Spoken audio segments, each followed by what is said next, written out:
Entrepreneur and Democratic presidential candidate Andrew Yang has opened 2 new campaign offices in Iowa. Hundreds of supporters greeted him for an opening event at his Des Moines office on Sunday. His campaign also opened a second office in Davenport.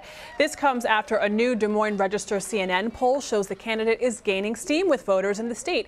Ben Mitchell covers the 2020 election for CBS News. He spoke with Yang about the latest numbers. We're just growing and growing here in Iowa. We just had an office open up that had 100 people show up, which is a sign of the enthusiasm and support. Thought the steak fry was a great opportunity to introduce myself to thousands of Iowans. We're just going to see our support grow here in Iowa, just like it's growing in other parts of the country. We are going to compete in Iowa and contend the whole way. Ben Mitchell joins us now from Des Moines. Now, Ben, there were headlines from this Des Moines Register and CNN poll. What did it say about Andrew Yang and how he's faring? Well, largely it's a pretty interesting and good poll for Andrew Yang. He's now at 2%, but what's most interesting there is that the poll also takes sort of an aggregate of voters' first, second choice, and then also candidates they're open to voting for. And he saw a 9-point increase, which was second only to Elizabeth Warren. He's at about 24% now, so that's a pretty good increase for him. And how does he plan to get more support from voters in this important state? Because 2% overall in Iowa, while important, is not going to get him what he wants. Absolutely, but he is today opening 2 new campaign offices, one in West Des Moines and then one in Davenport. He's hired a new early state strategy director, not just for Iowa, but for the other early contests. And he teased that he's going to be doing something very splashy at the fall Iowa Democratic Party dinner. That's actually where President Obama made a very big impression in 2008, and that got him a lot of new support and new interest. So he's talking about putting a lot more resources into the state, hiring a lot of people. So it's very much something that's on his radar and something he wants to see a nice rise in support. And speaking of resources, you and Andrew Yang discussed campaign fundraising. This is what he had to say.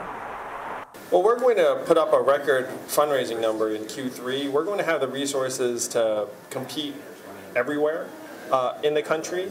And we're going to have a combination of traditional infrastructure and smart investments that we think are more appropriate to 2019 and 2020.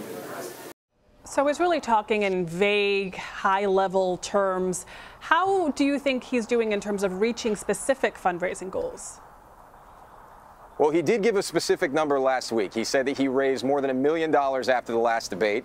And that's a pretty substantial amount of money. I mean, Senator Cory Booker just yesterday said he needs $1.7 million to stay in the game. Yang announced $1 million last week in just a few days after making a debate appearance. So we'll find out at the end of the month what the totals are. But he seems to be doing a pretty good job with small dollar grassroots fundraising. And a lot of his popularity is over his Freedom Dividend giveaway. Let's listen to what he said about that. We had over 500,000 submissions. We're just verifying who's going to get the Freedom Dividend, but then you'll meet them the same time we will. And I can't wait because Americans know that $1,000 a month is going to make us healthier, mentally healthier, stronger, more productive, more able to do the kind of things we want to do. Ben, can you remind us what that Freedom Dividend is and how it's progressing?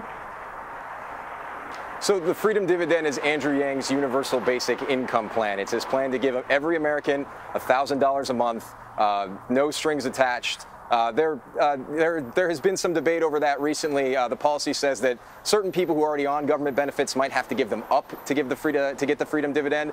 That being said, he says, this is a way to make sure that Americans are all sharing in the prosperity of the country. It's got him a lot of attention from new voters that haven't necessarily been engaged before. And so he's announced this pilot program in the last debate where 10 families will be receiving the Freedom Dividend now. And they say that sometime in the near future, he's going to let us know who those 10 families are. He said, I'll know when he knows. But his campaign put out a press release last week saying he was going to be going to New Hampshire following that announcement. He's going to New Hampshire sometime next week, so could be something pretty imminent. Wonder if they'll be from the early primary states. We'll see. Ben Mitchell, thank you so much. Adriana, thank you.